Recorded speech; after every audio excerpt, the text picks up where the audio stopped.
That's what I learned. I was hard on the outside and inside because racism and all that stuff had made me angry. And I saw a woman who was soft, and I said, wow, man, let me. And I realized it ain't about love. It's can you be lovable? And once you lovable, I'm safe with you and you safe with me. And so it's that whole piece of purging all of that meanness and hatred. Do you know Stanford University, one of the dirtiest universities in the history of the planet? They do stuff out there that make Hitler and them Nazis look like grade school. do you know they have a department of forgiveness? Is that scary? Wow. Have your people fax them and ask them to send you the information because they know the price you pay for not forgiving, huh? And so we walk around mean and bitter and evil at a white racist system, and whom the gods want to destroy, they first make mad. And so we walk around all mean and bitter, and we don't ask one question: how can black folks be 12% of America's population, but as we talk now, 87% of everybody in America that should be on kidney dialysis machines is black folks? And don't say it's a black thing, because they don't have kidney dialysis machines in Africa, not because they're too poor, they don't need it. What blows your kidneys out? Fear, huh? Fright, fear of a white racist system. I wonder if Bill, since he's so black, if he ever been driving down the street like black folks with their PhD and hear the police car siren coming in the lights and they squeeze the steering wheel tight, and when the cop pass by them, they say, thank God.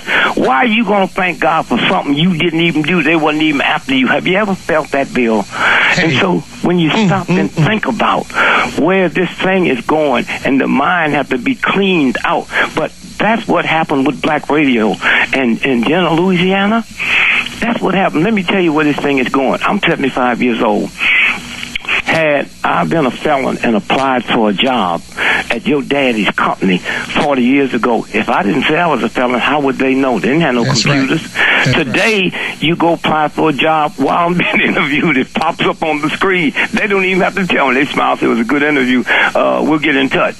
Now, about 20 years from now, and this is sad, man, a white person from Jena, Louisiana, applying for a job anywhere in the world, when that computer hits up Jena, Louisiana, they will not get the job.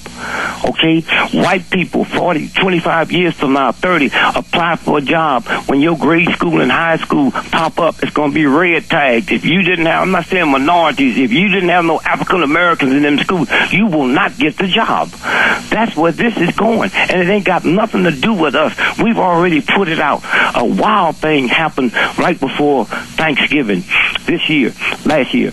There's a white guy named James Watson, won a Nobel Prize in 1932 for DNA. He was one of three, but he was the leader. I remember this guy. Okay, he went over. He makes about $40,000 a speech. He goes to Europe 2 weeks before Thanksgiving and speak.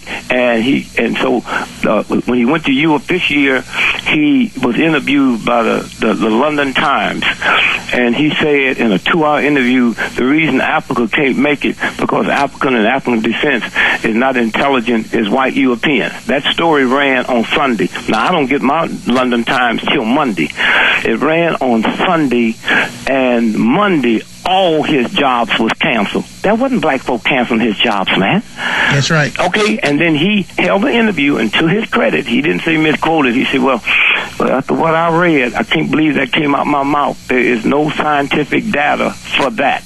When he came back, he was fired from the job he had.